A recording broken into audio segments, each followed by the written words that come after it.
Right, so it is day 113 of 2023, which means two things. First off, it means it is Shakespeare's birthday, so happy birthday to a very, very dead person who actually died on today as well, hundreds of years ago.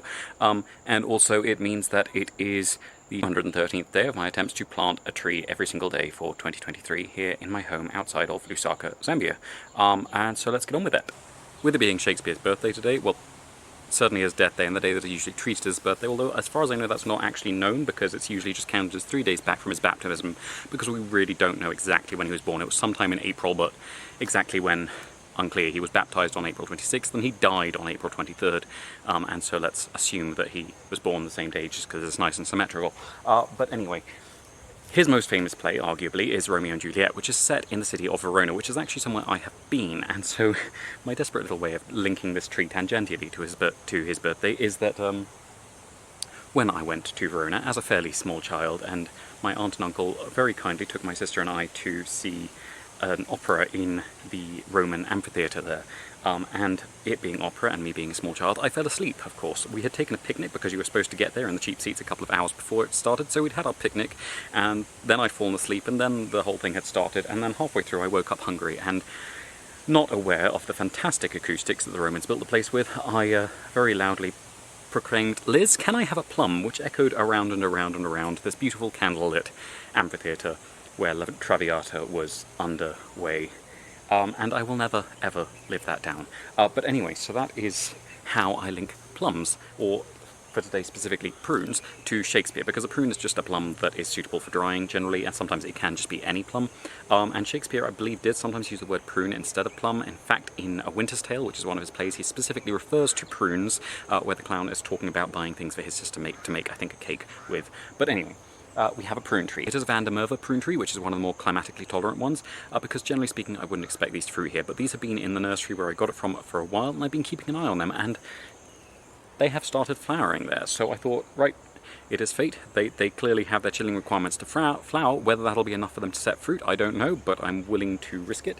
They are on a peach rootstock, which should survive here, and the soil is reasonably friendly to peaches generally, provided the termites don't get them while they're still tender and stressed.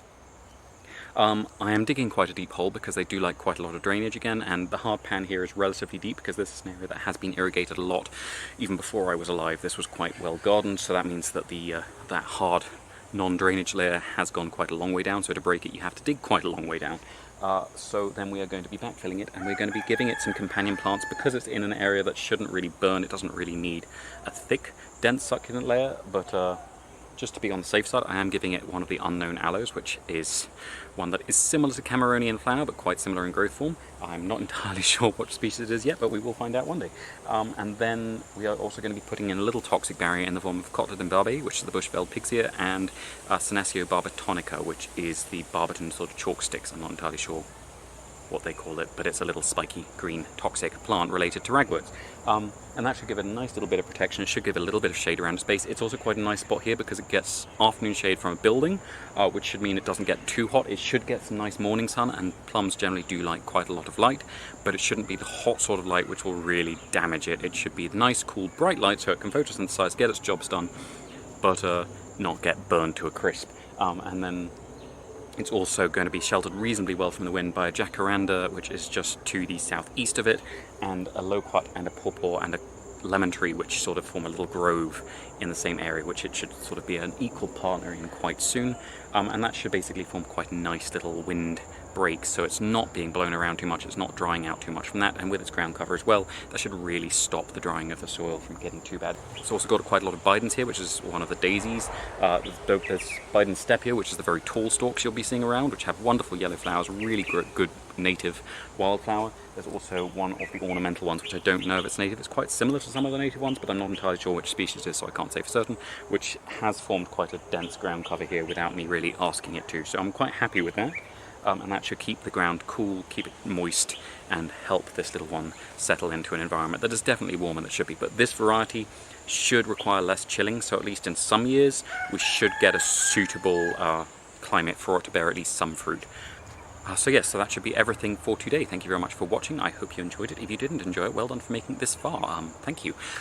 And please tune in again tomorrow if you did enjoy it for another tree going in, and at some point in the next few days, maybe the next week, the review of the plantings so far should go up. I will just say very quickly, it's not been bad this week. I don't think I had to take anything off the list. There's a few things that aren't great, but they're not off the list yet, so yeah, just take that as you will.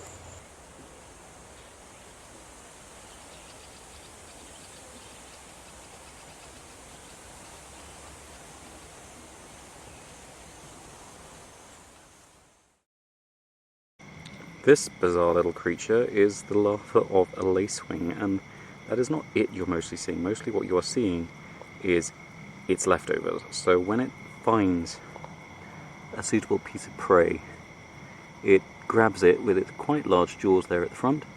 It sucks the juices out through an asymmetrical little feeding tube that passes up the side of one of those jaws, and then it adds its body to its hairy little back as a camouflage against ants and other things that would try to stop it from doing what it wants to do with its life. And when it grows up, it's a perfectly pretty little lacewing, but when it's young, it is just this absolute little monster.